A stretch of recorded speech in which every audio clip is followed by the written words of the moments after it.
There's a couple things about the Rocky Mountain bee plant.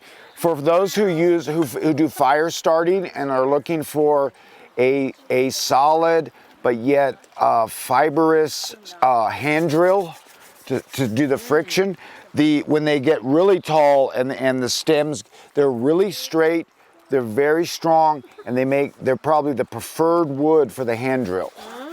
The dried out stalks of the Rocky Mountain bee plant, the leaves are the edible.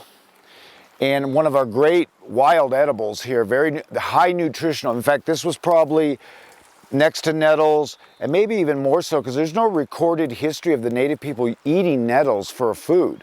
I would assume they did, but we have no evidence that the Membrano people, the people that lived here, that the Membranos actually ate nettles as a major food source.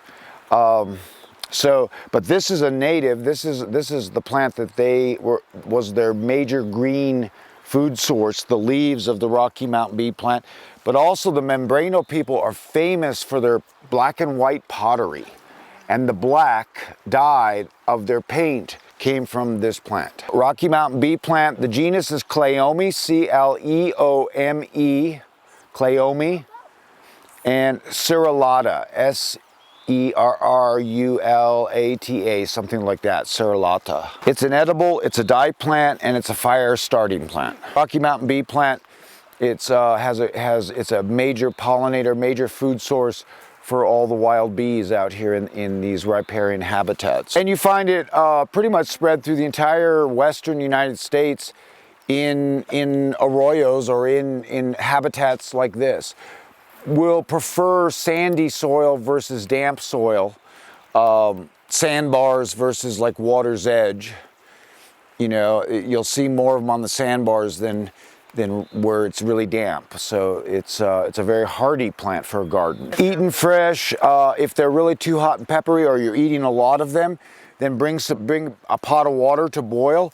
Take your handfuls of the leaves, drop them in there, let it boil for 30 seconds, turn off the heat source, let it sit, then strain it, and that peppery, it breaks them down, and that peppery hot, which if you're eating large amounts, could irritate your stomach in the beginning. That's a way to use a lot of wild edibles until you get used to them, right?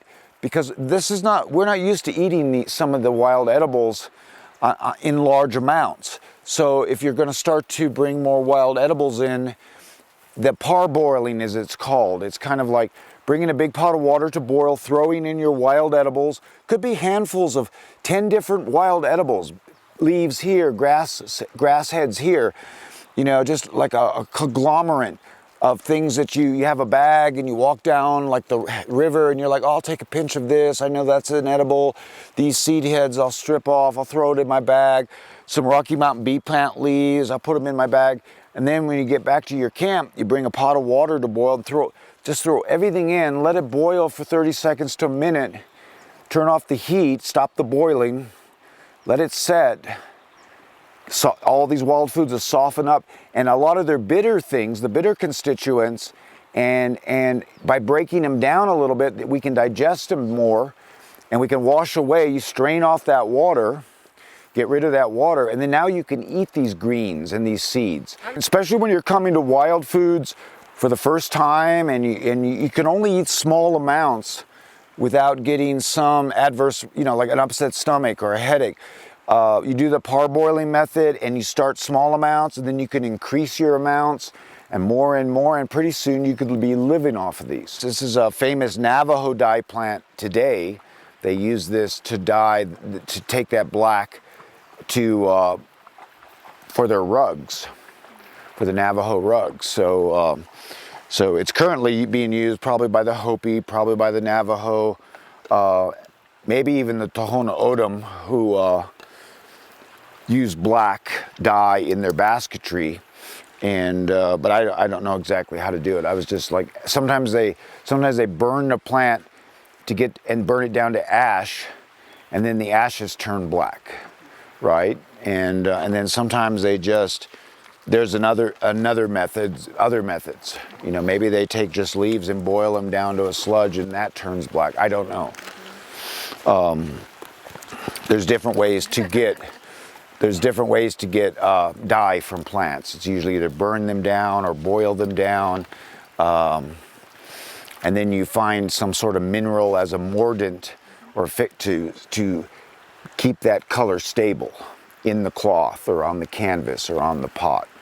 And but it's a great food source. For more videos and plant teachings, visit Wild Medicine School at the link below.